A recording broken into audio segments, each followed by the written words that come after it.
जय स्वामिनारायण विद्यार्थी मित्रों, लास्ट આપણે ડિસ્કશન કરતા હતા પ્રક્ષિપ્ત ગતિ માટેની અને પ્રક્ષિપ્ત ગતિના કેટલાક પ્રશ્નો ડિસ્કસ કરેલા હતા. એક થિયોરેટિકલ કન્સેપ્ટ ટેક્સ્ટબુક ની અંદર નથી, ખાસ નીટ અને જી માટે કન્સિડર કરીએ છીએ. હેડિંગ આવું આપું છું: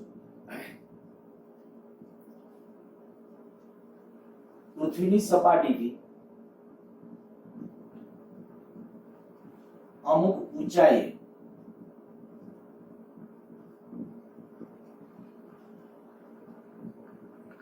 આવેલા પદાર્થની પ્રક્ષિપ્ત ગતિ.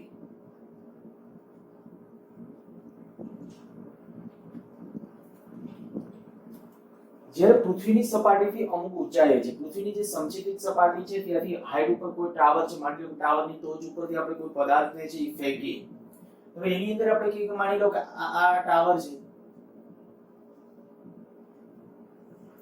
તો એક સિમ્પલી આપણે કહી શકીએ કે અહીંથી કોઈ વસ્તુને ડાયરેક્ટલી આમ સમચિતિત ફેંકવામાં આવે, બરાબર? આ રીતે આમ ફેંકવામાં આવે તો એ કે આ રીતે આમ પડશે. બીજી પરિસ્થિતિ છે એ આવી રીતે આમ છે, આ ટાવર છે માની લઈએ, અને ત્યાંથી પદાર્થને આપણે કહીએ કે આવી રીતે આમ ફેંકેલો છે, કોઈ ચોક્કસ વેગ સાથે જ્યારે આમ ફેંકેલો હોય ત્યારે એની ગતિ કઈ આ રીતે આમ થશે, આ રીતે આમ પ્રક્ષિપ્ત ગતિ કરશે. હવે જો તમને અત્યાર સુધીનું યંત્રશાસ્ત્ર આવડતું હોય તો આ પરિસ્થિતિ, બધી પરિસ્થિતિઓ બહુ સિમ્પલ છે. પ્રક્ષિપ્ત ગતિની જ્યારે વાત આવે ત્યારે એને બે ઘટકોની ગતિમાં લઈ લેવાનું છે, એક સમચિતિત અને બીજી શિરોલંબ ગતિની અંદર.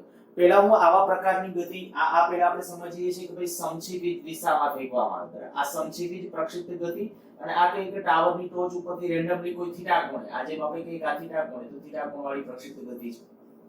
તો પહેલા હું આને કન્સિડર કરું છું, બરાબર? એટલે એક પરિસ્થિતિ આપણે આ ભણવી છે, બીજી પરિસ્થિતિ આ ભણવાની છે. હવે આવા ક્વેશ્ચન છે તમે જોઈ શકશો, નીટ વાળાને ઘણી વખત પ્રશ્નો આ પ્રકારના પૂછાઈ ગયેલા છે, એએમપી ની અંદર પણ પૂછાયેલા છે ક્વેશ્ચન. જનરલી આ ક્વેશ્ચન છે નીટ ની અંદર છે કોઈ એકાદ વખત પૂછ્યો તો મને બહુ ખાસ યાદ નથી. હા, અઘરા નથી એ તમને કીધું, પણ જી વાળા બાળકો માટે ખૂબ કામનું પાછું એ પણ. એટલે ઈ લેવલ. અને એક બીજું, જ્યારે કોઈ ઢોળાવ હોય ત્યારે ઢોળાવ પરની જ્યારે આપણે કહી શકાય કોઈ પ્રક્ષિપ્ત ગતિ, આવું પણ બની શકે. પણ આ ટોપિક છે માત્ર ને માત્ર જી વાળા બાળકો જ. આયા છે માની લો કે પદાર્થને છે અહીંથી આપણે આમ ફેંકવામાં આવે તો એ ક્યાં પડશે, કેવી રીતે પડશે, આ પ્રકારની કોઈ પણ પ્રક્ષિપ્ત ગતિ છે તો એ પ્રક્ષિપ્ત ગતિનું વર્ણન સહેલાઈથી તમે કરી શકતા હોવા જોઈએ કે ભાઈ કેટલું ડિસ્ટન્સ કાપીને ત્યાં પડશે, બરાબર? આપણે એ સપાટી તો ઓકે, થોડી આકૃતિ વ્યવસ્થિત ડ્રો કરું છું. માની લો કે આને જ્યારે ફેંકો ત્યારે આવી રીતે આમ પડે છે,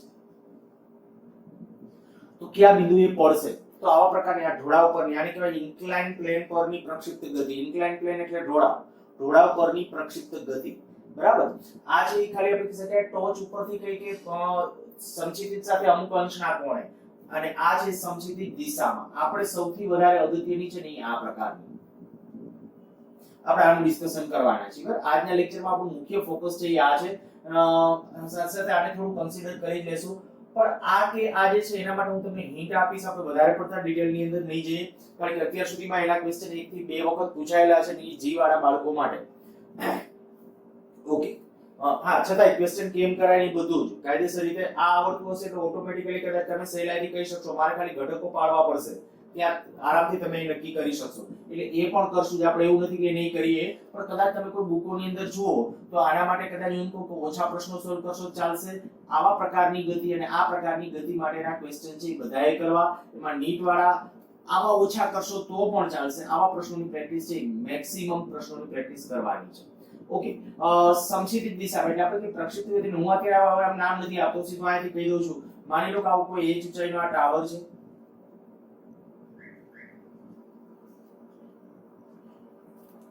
અને હાઈટ કહી દઉં છું h. અહીંથી પદાર્થને એક ચોક્કસ વેગથી, માની લો કે v0 જેટલા વેગથી આપણે પદાર્થને આમ સમચિતિત દિશામાં પ્રક્ષિપ્ત કરીએ છીએ, ત્યારે એ કઈ ગતિ કરીને અહીંથી આમ થઈને આમ પડશે. એની ગતિ માર્ગ કદાચ આપણે કહી શકાય આ રીતે આમ હશે, આનો ગતિ માર્ગ.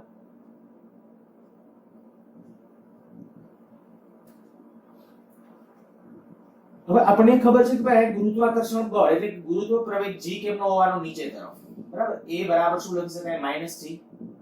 ગુરુત્વ પ્રવેગ એટલે ખરેખર પ્રવેગનો y ઘટક જ હશે. x ઘટક કેટલો? 0. આ જો સદિશ ફોર્મેટમાં લખું તે રીતે, નહીતર આ સીધું આપણે પ્રવેગનો y ઘટક હશે, ચાલો આમ જ લખી નાખું છું ay બરાબર -g, પણ ax કેટલો પ્રવેગનો x ઘટક, કારણ કે ગુરુત્વ પ્રવેગ નીચેની દિશામાં. અચ્છા, ઇનિશિયલ પ્રારંભિક વેગ છે તો કે આ દિશામાં છે, પણ આ દિશાનો પ્રારંભિક વેગ કેટલો 0. હું આને પણ જો બે જ ગતિની અંદર છે, પણ એક સમક્ષિતિજ ગતિ અને બીજી શિરોલંબ ગતિ, તો સમક્ષિતિજ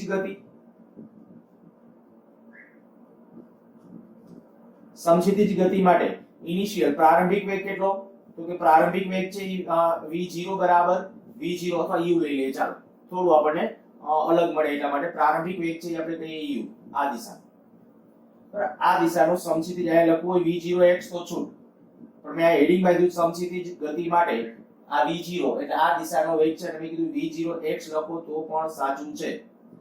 અચ્છા, આ દિશામાં કોઈ પ્રવેગ, તો કે ના, પ્રવેગનો x ઘટક 0.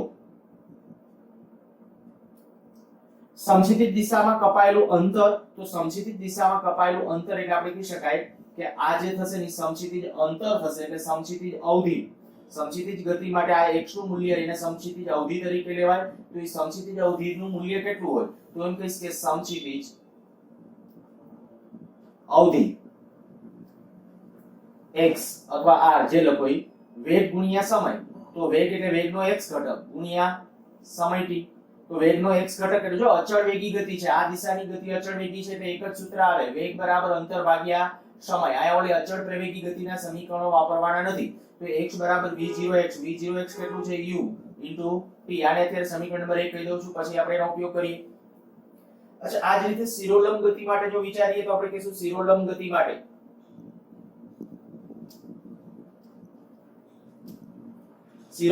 માટેનો ઇનિશિયલ પ્રારંભિક વેગ કેટલો v0y, y દિશાનો પ્રારંભિક વેગ કેટલો 0. જો આયા ધ્યાન રાખજો, આપણે કીધું પદાર્થને આમ ફેંકેલો છે, આ બાજુ ફેંકેલો નથી, તો આ બાજુનો વેગ કેટલો આવશે પ્રારંભિક વેગ 0. હવે જ્યારે તમને એ ખ્યાલ આવી જાય ને કે આ રીતે આમ ગતિ હશે કે આમ ગતિ હશે, ત્યારે ઈ વેગ 0 નહીં થાય, ત્યારે આપણે આ જે છે પ્રારંભિક વેગ, કારણ કે ત્યારે આપણે કહીશું કે આ બાજુ વેગ છે ને આમ એ વેગ હશે, તો ત્યારે એ વેગને તમારે કન્સિડર કરવાનો હોય, બસ આટલો જ ચેન્જ આવશે, બીજો કોઈ ચેન્જ નહીં. વધતું વર્ણન તો આ રીતે જ કરવાનું. ચાલો, તો આ વેગનો y ઘટક મળી ગયો. પ્રવેગ કેટલો, તો કે પ્રવેગ ay બરાબર કેટલો -g. આ દિશામાં કાપવાનું અંતર કેટલું, તો કે અહીંથી જ્યારે પદાર્થ છે ત્યારે આયા પડશે ત્યાં સુધીમાં અધો દિશાનું સ્થાનાંતર કેટલું h, બરાબર. અધો દિશાનું સ્થાનાંતર થશે, આપણે કહી શકાય એને જો હું y વડે દર્શાવું તો y બરાબર -h, તો આપણે કહી શકાય y બરાબર સૂત્ર વાપરીએ v0t પ્લસ 1/2 at². y ઘટક જ લખ્યો છે, જે આપણે ઓલું x ત્યારે રાખ્યું પણ હવે આ y દિશાની ગતિ છે એટલે હવે y લખું છું, y બરાબર v0t પ્લસ 1/2 at². તો y એનું મૂલ્ય કેટલું, તો કે -h, y નું મૂલ્ય -h. આ જે છે વેગ પ્રારંભિક વેગ કેટલો 0, તો એ પદ 0, આ 1/2 એ y ને બદલે -g t².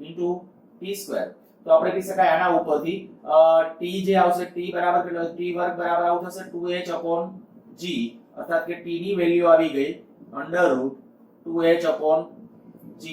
તો સમક્ષિતિજ દિશાની ગતિ માટેનો આને કહેવાય ઉડ્ડયન સમય અથવા કુલ ઉડ્ડયન સમય.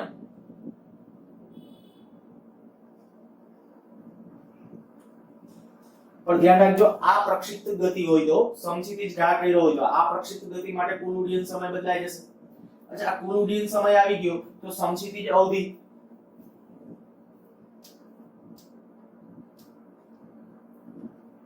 સમક્ષિતિજ રેન્જ અથવા અવધિ બોલવું હોય તો અવધિ, એને આપણે x વડે કે r વડે દર્શાવવું તો r બરાબર x બરાબર શું આવશે u * t. હવે u તો કે તો પ્રારંભિક વેગ છે અને સમય t એટલે કેટલો √2h/g. તો આ થઈ જશે એની રેન્જ માટેનું સમીકરણ. કોઈ પણ સમયે તમારે એના માટે વેગ લખવો છે, માની લો કે આપણે હજી કોઈ પણ સમય એના માટેનો વેગ લખવો છે, તો જો પેલા આ બે ઇક્વેશનો ખાસ, આ ઇક્વેશન આવડતું હોવું જોઈએ. જ્યારે આપણે કોઈ પણ પદાર્થ છે એને સમક્ષિતિજ દિશામાં ઘા કરો ને, ટૂંકમાં મુક્ત પતન, આ દિશાનું પતન મુક્ત પતન કહેવાય, તો એના માટેનો સમય આ જ મળે. મુક્ત પતન માટે આ સમીકરણ હોય t બરાબર √h/2h/g. તો એના ઉપરથી સમક્ષિતિજ રેન્જનું પરિણામ આ આવશે. ડાયરેક્ટલી તમને આના ઉપરથી દાખલા પૂછાયેલા જોવા મળશે. જ્યારે તમને એમ કહેવામાં આવે કે 4 મીટર પર સેકન્ડના વેગથી સમક્ષિતિજ દિશામાં ઘા કરવામાં આવે છે અને ટાવરની ઊંચાઈ 100 મીટર છે, તો એવી સ્થિતિમાં સમક્ષિતિજ કેટલા અંતરે પડશે, અહીંથી આ કેટલા અંતરે પડશે એનું મૂલ્ય નક્કી કરવું છે, તો કરી શકાય સહેલાઈથી. ઓકે, બીજું માની લો કે t સમય બાદ તમારે એનો વેગ નક્કી કરવો છે, કેનો, જે પ્રોજેક્ટાઇલ છે, પ્રોજેક્ટાઇલ મીન્સ કે જે પ્રક્ષિપ્ત ગતિ કરતો પદાર્થ છે એનો, તો કે આ વેગ તો ફિક્સ જ હોય u, કારણ કે સમક્ષિતિજ દિશાનો વેગ બદલાતો નથી, પણ આ બાજુ વેગ હશે કેટલો, આ બાજુ એનો વેગ કંઈક હશે. હવે ઈ વેગ કેટલો હશે, તો કે જો ઈ વેગ મારે નક્કી કરવો હોય, આ સ્થાને એનો મારે વેગ નક્કી કરવો છે, તો ઈ વેગનું મૂલ્ય કેટલું થશે, તો કે આ બાજુનો પ્રારંભિક વેગ કેટલો હતો 0, કે આ બાજુનો પ્રારંભિક વેગ કેટલો 0. જો પ્રારંભિક વેગ 0 છે તો t સમય બાદ વેગ, એટલે અહીંયા આપણે આ સમય નક્કી કર્યો, હજુ અહીંયા લખી નાખું t સમય બાદ વેગ, એને vy કહો. t સમય બાદ વેગ કેટલો આવશે -g * t. આ કયું સૂત્ર લખ્યું છે, v = v0 + at.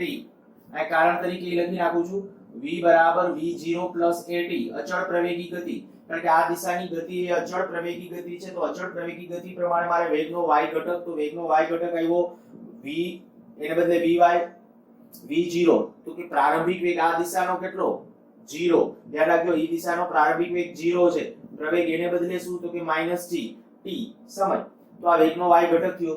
તો આપણે કહીએ કે સમક્ષિતિજ t સમય બાદ, હવે વધારાનું સમીકરણ પાછું, t સમય બાદ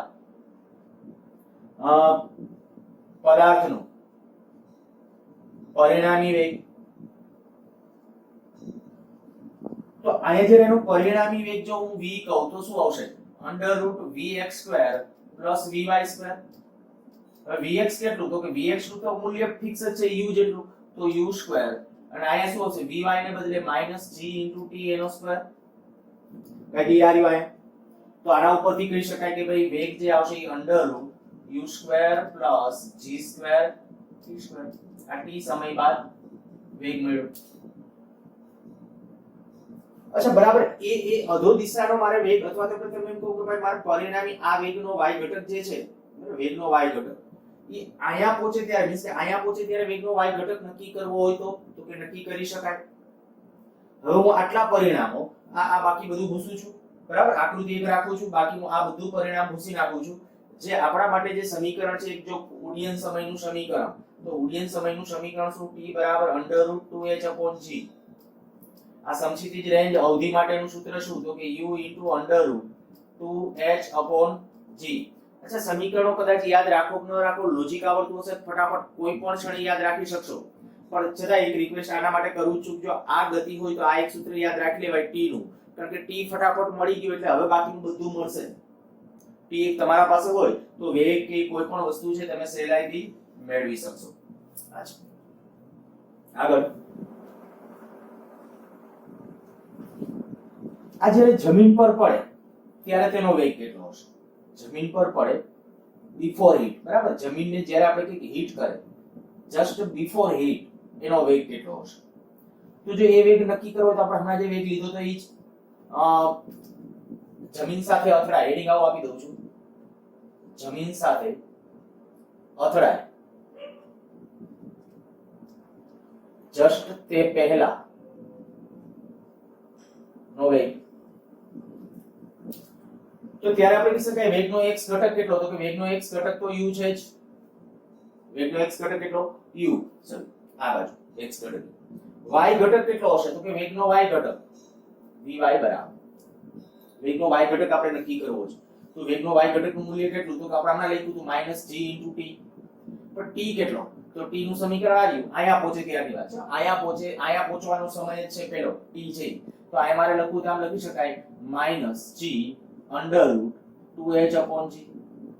તો આ એક √g કેન્સલ થઈ જશે, આ g ટૂંકમાં અંદર લઈ જાવ તો g² થાય, એટલે આવું થઈ જશે -√2hg અથવા 2gh.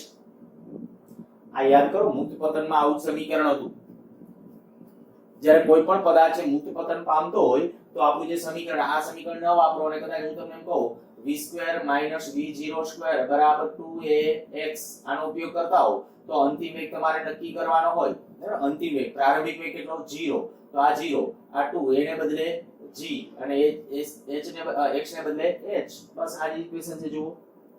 કોઈ પણ રીતે નક્કી કરો ઈ જે તે ઇક્વેશન આવી જવાનું છે. તો આ વેગનો y ઘટક થયો. તો હવે હું કહી શકું પરિણામી વેગ જો મારે નક્કી કરવો તો પરિણામી વેગ કેટલો આવશે? v બરાબર vx2 vy2. તો vx2 એટલે u2 આ વર્ગ કરશો એટલે પ્લસ થઈ જશે તો પ્લસ 2hg. તો આ થઈ જશે આપણે કહી શકાય t સમય બાદનો વેગ. અચ્છા બીજું માની લો કે જ્યારે જસ્ટ આયા ભટકાશે ત્યારે શું આ પરિસ્થિતિ થઈ જશે, મીન્સ કે આમ થઈ જશે. અચ્છા એક મને એક સારો એક ક્વેશ્ચન યાદ આવ્યો એટલે તમને પહેલા એની વાત કરી દો, પછી પાછા આ ટોપિકને જ આગળ લઈ જઈએ છીએ.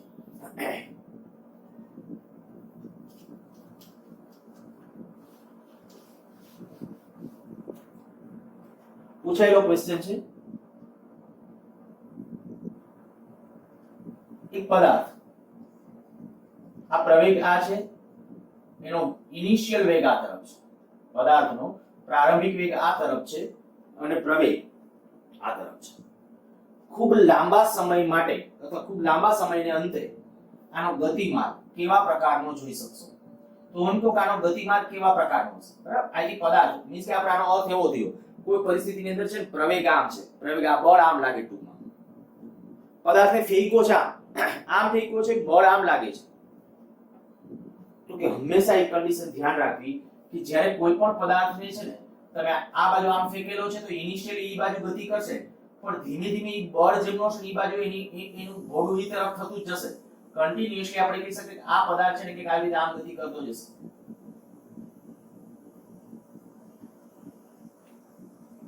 ખરેખર ખૂબ લાંબા સમયને અંતે એનો વેગ છે યાદ આમ થશે. જ્યાં એનો પ્રવેગ જે દિશામાં હતો ને, આ પ્રવેગ જેમનો હોય ને ઈ દિશામાં જાય અને જાય જ, પણ ખૂબ લાંબા સમય. તો હું આયા પણ તમને એમ કહીશ કે જ્યારે મેં પદાર્થને આમ ફેંકેલો છે ને, પ્રવેગ કેમનો છે આ બાજુ, તો ખૂબ મોટા સમયને અંતે જમીન પર ભટકાય ત્યારે નથી કહેતો, જમીન પર નો ભટકાય માની લો કે ખીણ છે અથવા આપણે કે પૃથ્વીની સપાટીથી 400-500 કિલોમીટર ઊંચાઈ આપણે કહીએ કે ત્યાંથી કોઈ પદાર્થને આપણે કહીએ કે સમક્ષિતિજ આમ ઘા કરી દેવામાં આવે, સમક્ષિતિજ ઘા કરી દેવામાં આવે, તો એવી પરિસ્થિતિ વખતે એની જે પૃથ્વી ઉપર પૃથ્વીની સપાટી ઉપર જ્યારે એ પડશે ને ત્યારે આ વેગ લગભગ કઈ ન હોય, સમક્ષિતિજ ભલે ઘા કર્યો હોય પણ ત્યારે આપણે કહી શકીએ એનો આ બાજુનો જે વેગ હશે ને ઈ પ્રધાન્ય હશે અને ઈ મહત્વનો હશે. તો લગભગ આપણે એમ કહી શકાય કે આ એક્ઝેક્ટ આ જે ટાવર કાતો જેવી રીતે છે ને પૃથ્વીની સપાટીને લંબ રૂપે વસ્તુ ભટકાશે. એટલે ખાલી આ એક ક્વેશ્ચન માટે છે મેં કીધું પૂછાયેલો હતો એટલે ત્યારે એને શું કોઈ ઓપ્શનમાં શું આપ્યું હતું, આવી આકૃતિઓ ડ્રો કરી દીધી. આ સાચી આકૃતિ મેં સીધી ડ્રો કરી નાખી છે. પદાર્થને આમ ફેંકો છો, પ્રવેગ આમ છે, તો એનો ગતિમાર્ગ કેવો હશે? તો ગતિમાર્ગ દોરેલો હતો અને આ સાચો ગતિમાર્ગ મેં ડ્રો કરેલો છે. તમે આ કારણ તરીકે બાજુમાં આટલું લખી નાખજો કે ખૂબ મોટા સમયને અંતે દરેક પદાર્થ હંમેશા પોતાનો ગતિમાર્ગ એવો જ પસંદ કરે છે જે બળની દિશામાં હોય, બળની દિશામાં અથવા પ્રવેગની દિશામાં હોય. બળ અને પ્રવેગની દિશા એક હોય એટલે, બરાબર? તો પ્રવેગની દિશામાં એનો ગતિમાર્ગ અંતે છેવટે એની દિશા હંમેશા એ તરફની હશે. સારું, ચાલો અહીં આવી જાઓ. જ્યારે થોડું અત્યારે સમજવા માટે હું આને છે ને એક સેકન્ડ કે લંબ જેવું દેખાય છે પણ લંબ રૂપે દરેક વખતે હોય એવું જરૂરી નથી, એટલે હું આયા રામ લઉં છું. તો આયા છે ને જસ્ટ બિફોર ઇટ એનો સમક્ષિતિજ વેગ છે u છે, આ બાજુનો વેગ કેટલો છે vy, વેગનો y ઘટક આપણે અહીં નક્કી કર્યો છે. તો આ જ્યારે એમ તમને કહું કે આનો જો પરિણામી તમે નક્કી કરશો, ચાલો પરિણામી કે કારિકા કારણ કે સ્પર્શક ડ્રો કરો એ પરિણામી થવું જોઈએ. આ પરિણામી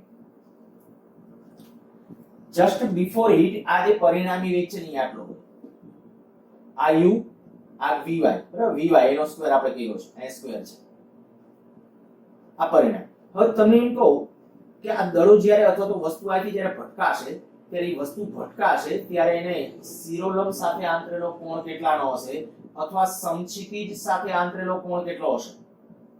અચ્છા માની લો કે મારે આ કોણ નક્કી કરવો છે, કયો? આ કોણ થીટા, આ કોણ થીટા કહું છું. પદાર્થ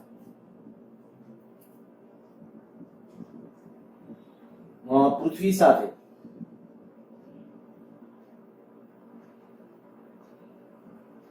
અથડાય તે પહેલા તેનો સમક્ષિતિજ સાથે આંતરેલો કોણ ચાલો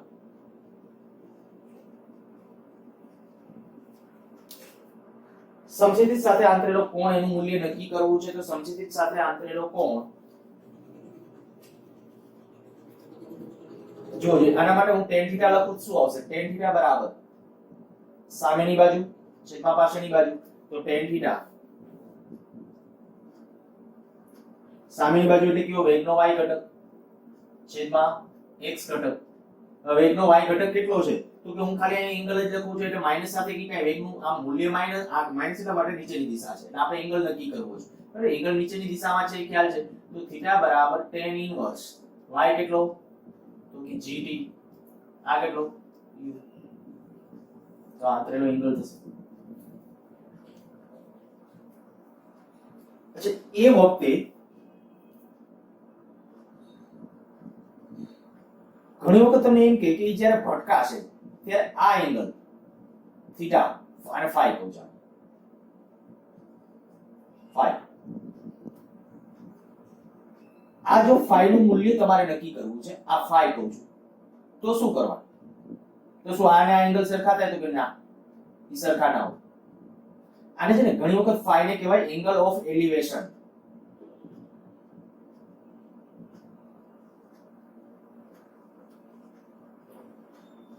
અને બોલાય છે એંગલ ઓફ એલિવેશન એલિવેશન નું આમ તમે આમ ખાલી સાદો અર્થ કહો ઘણી વખત તમને એમ કહો કે કોઈ માની લો કે કોઈ ટાવર છે કે અથવા કોઈ ઊંચાઈ વાળું મકાન હોય ને તરત આવો શબ્દ પ્રયોગ કરે કે ભાઈ આને ખૂબ સુંદર એલિવેશન આપેલું છે હાઈટ સાથે સંકળાયેલો શબ્દ એટલે એલિવેશન તો આનો એલિવેશન એંગલ એટલે જ્યારે વાત આવી કે એની હાઈટ જે છે ને જે તમે જ્યાં ઊભા છો ત્યાંથી આંતરેલો ડાયરેક્ટલી જે એંગલ છે ને એને કહેવાય એંગલ ઓફ એલિવેશન તો જો અહીંયા મારે એંગલ ઓફ એલિવેશન નું મૂલ્ય નક્કી કરવું હોય angle of elevation phi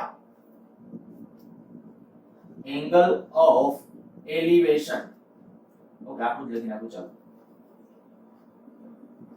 angle of elevation tan phi તો tan phi એટલે કેટલું તો કે h upon x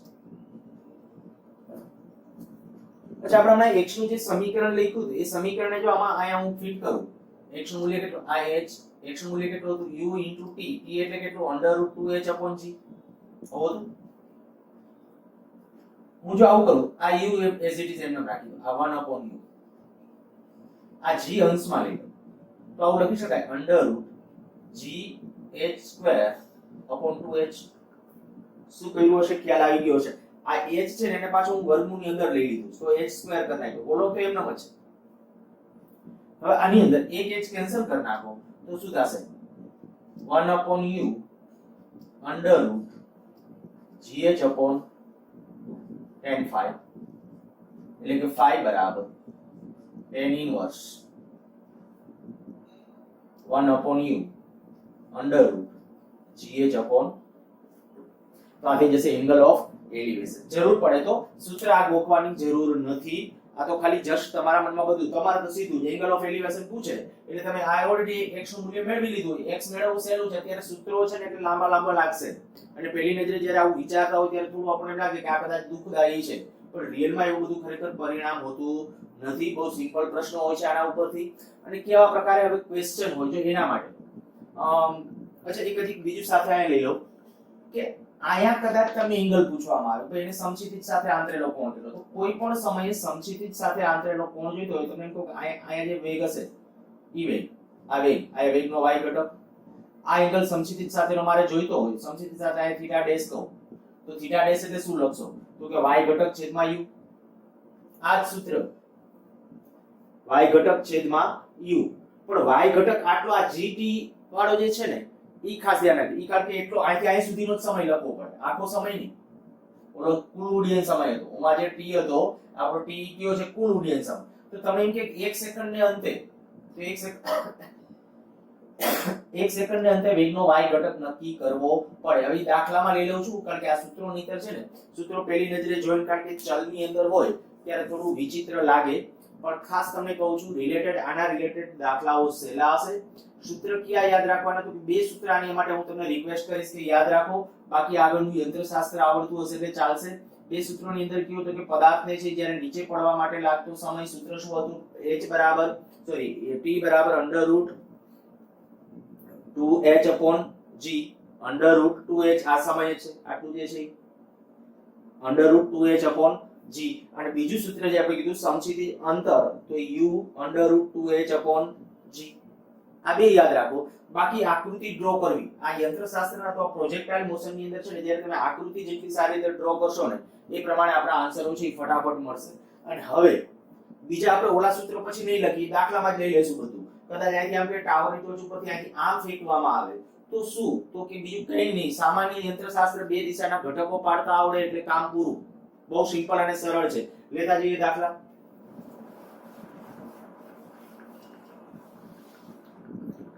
હું આખો એક દાખલો લાંબો જ બનાવું છું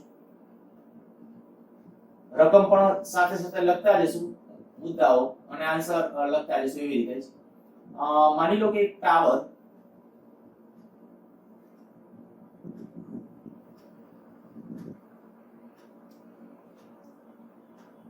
આ ટાવરની હાઈટ છે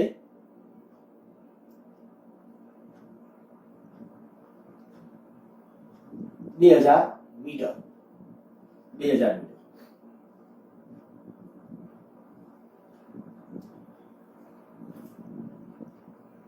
આ સમક્ષિતિજ એક પદાર્થને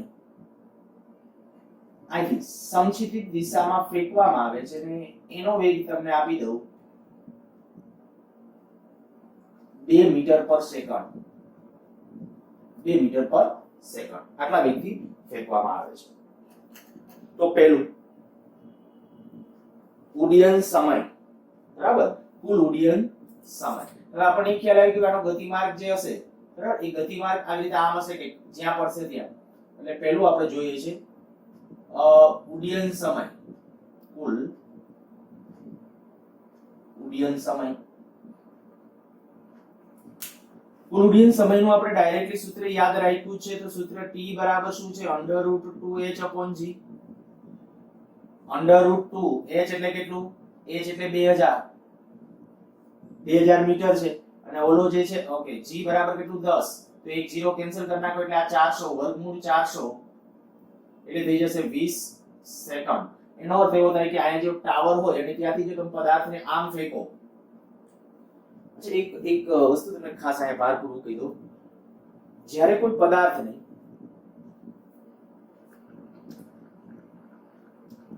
અહીંથી આમ ફેંકવામાં આવે આ પદાર્થ એક માની લો બીજો પદાર્થ એને અહીંથી મુક્ત કરવામાં આવે આને 2 મીટર પર સેકન્ડના વેગથી આ બાજુ ઘા ગયું છે આને મુક્ત કરવામાં આવે છે તો આ ડાયરેક્ટ આમ પડશે આ કેવી રીતે આવશે આમ કે આમ પડશે આનો ગતિમાર્ગ કઈ કામ હશે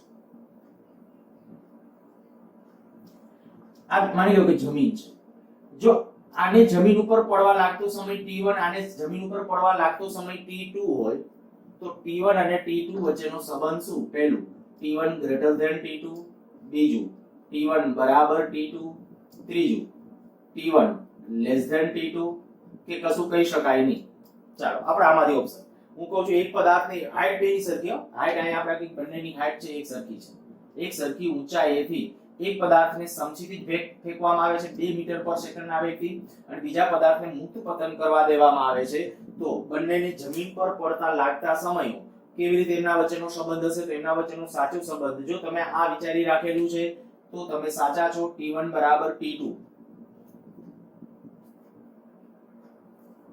પણ ખાસ આમ ફેંકો હોય ત્યારે આમ ફેંકેલો હોય કે આમ ફેંકવામાં આવે ત્યારે નહીં કારણ કે ત્યારે આ બાજુ વેગના ઘટકો મળશે અંતર તો આમ જ કાપવાનું છે એટલે જો સમક્ષિતિજ ફેંકવામાં આવે છે તો એને જાણે કે મુક્ત પતન કરતા જે સમય લાગે ને એટલો જ સમય લાગે તમને એમ થાય તો અંતર તો જાજુ કાપવાનું છે એ અંતર કોણ તો કે એ ખરેખર આ કન્ડિશન આના જેવી છે મેં આગલા ટોપિક વખતે પણ તમને એવું કીધું હતું કે માની લો કે કોઈ ટ્રકની અંદર છે એ કોઈ બાળક છે ને કોઈ દડાનો એ ઘા કરે છે તો એ દડાનો ઘા આમ કરશે એને પોતાની ગતિમાર્ગમાં જ આપશે દડો બરાબર એક્ઝેક્ટલી કોઈ પણ ક્ષણે ઉપર જ છે ખરેખર પોતે આમ ગતિ કરતો જાય છે પણ દડો એને કોઈ પણ ક્ષણે જમીન ઉપર રહેલા કોઈ વ્યક્તિનો ગતિમાર્ગ કેવો લાગશે? પરવળે. આયા જે આપણી ગતિની વાત છે એની અંદર જ્યારે આપણે કહીએ કે કોઈ પણ પદાર્થ છે ને આ બાજુનો જે વેગ ટૂંકમાં આ બાજુ તેને કોણ ઢસડી જાય છે? તો કે એ તો ઓલો વેગ. આ બાજુ કોણ? ગુરુત્વાકર્ષણ.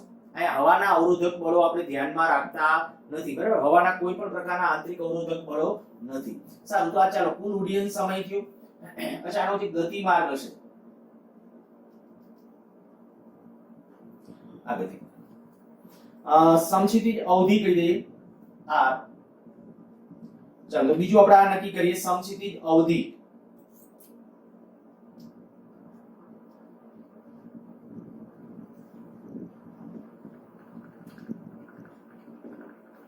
સમક્ષિતિજ અવધિનું મેં હમણાં સૂત્ર કીધું. એ સમક્ષિતિજ અવધિનું સૂત્ર શું?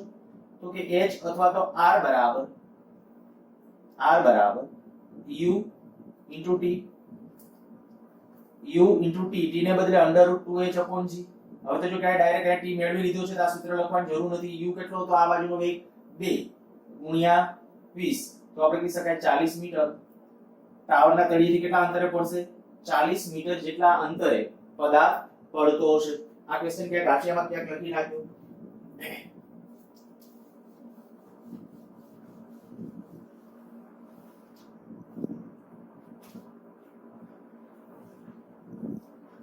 ત્રીજો પોઈન્ટ,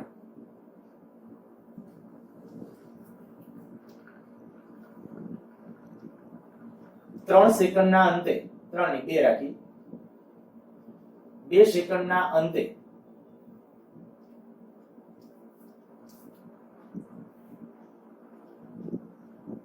પદાર્થનો વેગ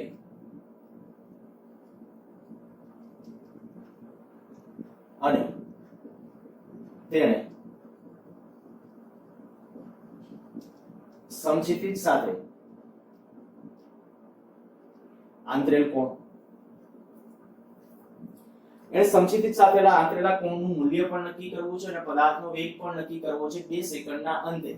ચલો 2 સેકન્ડના અંતે તો કે સમક્ષિતિજ વેગ કેટલો? સમક્ષિતિજ વેગ ડાયરેક્ટ લખી નાખું કેટલો? તો કે ઈ તો છે 2 ફિક્સ 2 મીટર પર સેકન્ડ. અધો દિશાનો વેગ કેટલો? વેગનો y ઘટક. હવે આ ફટાફટ આવડી જવું જોઈએ. કયું સૂત્ર વાપરશો? v બરાબર v0 પ્લસ at. v બરાબર v0 પ્લસ at પરથી y ઘટક પ્રારંભિક વેગ ધ્યાન રાખજો. આ દિશાનો પ્રારંભિક વેગ કેટલો છે? 0. એ આપણે થિયરી સમજાવી ત્યારે કીધું જ. at એને બદલે g at. આ વેગનો આ g કેટલો છે? તો કે g નું મૂલ્ય 10. અહીં આપણે કહીએ કે સમય કેટલો? 2 સેકન્ડ. તો આપણે કહી શકાય આ કેટલો હશે? -20 મીટર પર સેકન્ડ. માઈનસ શું કામ આવે? તમને ખ્યાલ આવી ગયો હશે, બરાબર? કારણ કે 2 સેકન્ડ પછી જ્યારે પદાર્થ હશે તો 2 સેકન્ડ પછી એનો વેગ આ બાજુની દિશા, અહીંયા જ્યારે પદાર્થ છે ત્યારે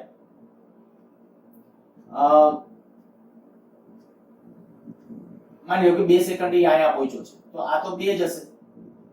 આ બાજુનો વેગ vy હશે, બરાબર? અત્યારે ચાલો સરળ પડે એટલે આ વેગ છે ને 20 કરી નાખું છું. અચ્છા, તો આમાં ક્યાંય જરૂર નથી પડી ને ક્યાંય? હા, સમક્ષિતિજ વેગ જે આપણે ક્યાંય, અચ્છા અહીંયા જરૂર પડશે સમક્ષિતિજ વેગ u, બરાબર? તો આ જવાબ કેટલો આવી જશે?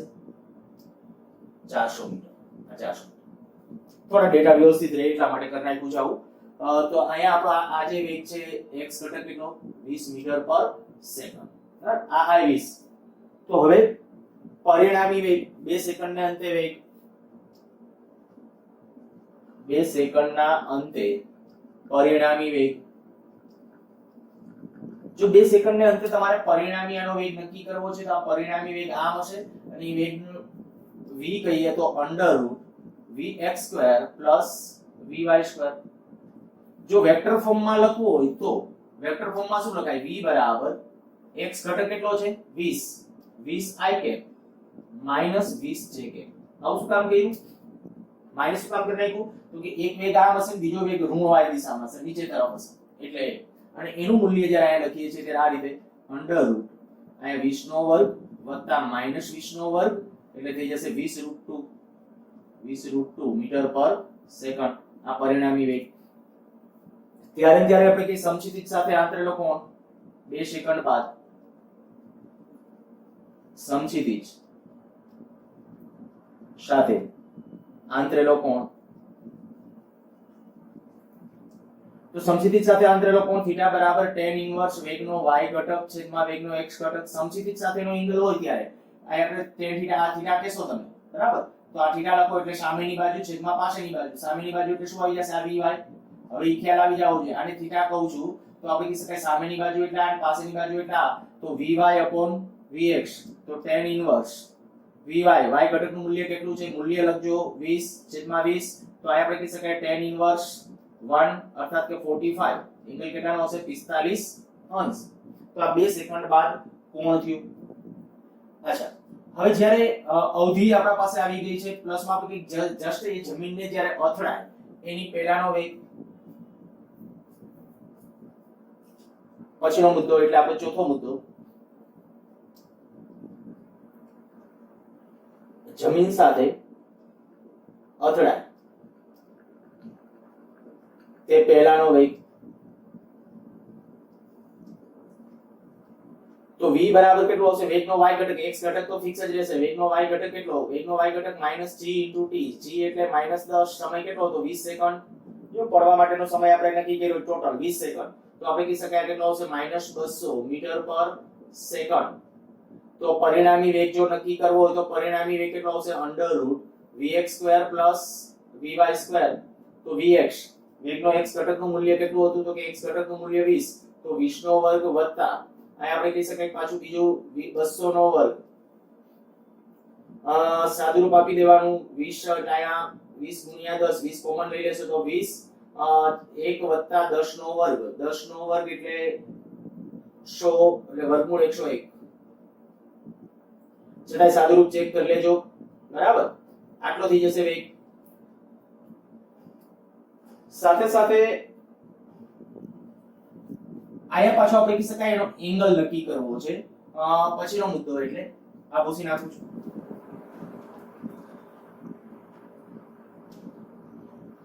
જમીન સાથે અથડાય તે પહેલા નો સમક્ષિતિજ સાથે આંતરેલો કોણ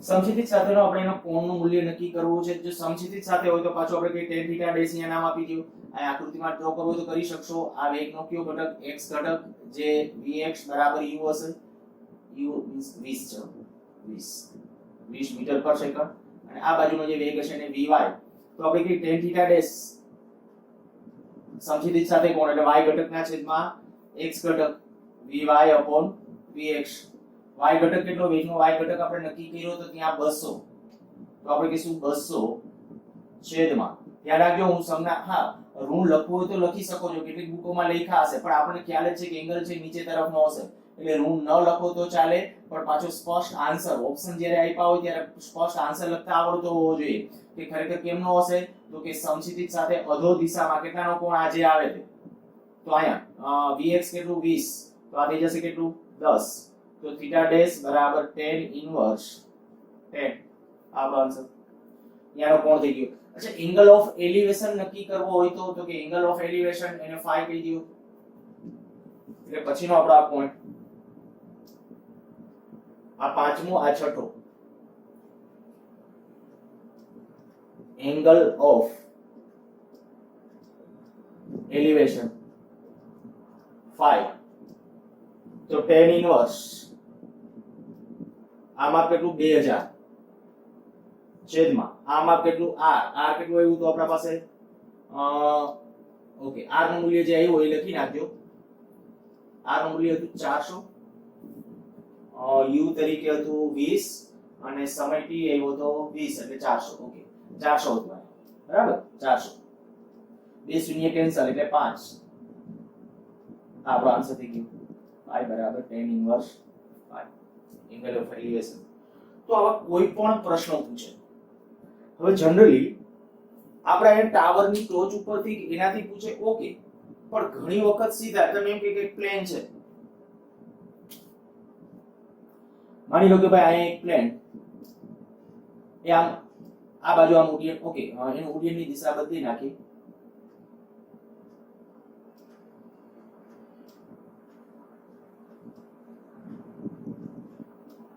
આ બાજુ આમ ઉડ્ડયન કરતું જાય છે પ્લેન 360 કિલોમીટર પર અવર આટલી ઝડપે ઉડ્ડયન કરતું જાય છે.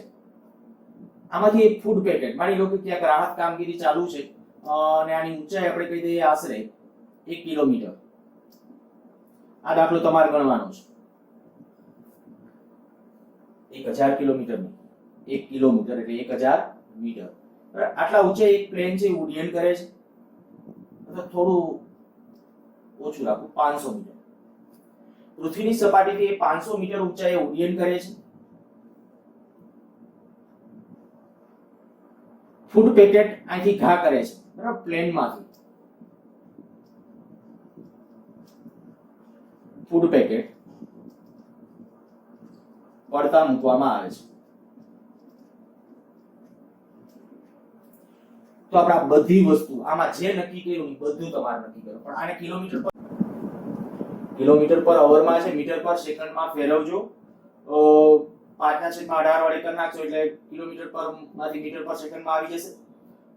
પછી પદાર્થ છે ને આકૃતિ ડ્રો કરીને જેટલા મુદ્દા મેળવવા છે, 6 મુદ્દા, એ તમારું આજનું હોમવર્ક છે, બરાબર. એટલે પ્રશ્નો આવા ખાસ કન્સિડર કરવાના છે. લગભગ 4 વખત મને યાદ છે આપણી મેડિકલ રિલેટેડ એક્ઝામ ની અંદર છે આવા પ્રકારના ક્વેશ્ચન. પછી એમાં બધું નથી પૂછતા, એક જ મુદ્દો ગમે, સમય પૂછે, એંગલ પૂછે, વેગ પૂછે, કોઈ પણ સમય. પણ મેં આમાં બધી એકયાર બધી વસ્તુઓ છે ઇન્ક્લુડ કરી, જેથી કરીને કદાચ આપણને સહેલું પડે. સારું, વધારે આવતા રહેશે.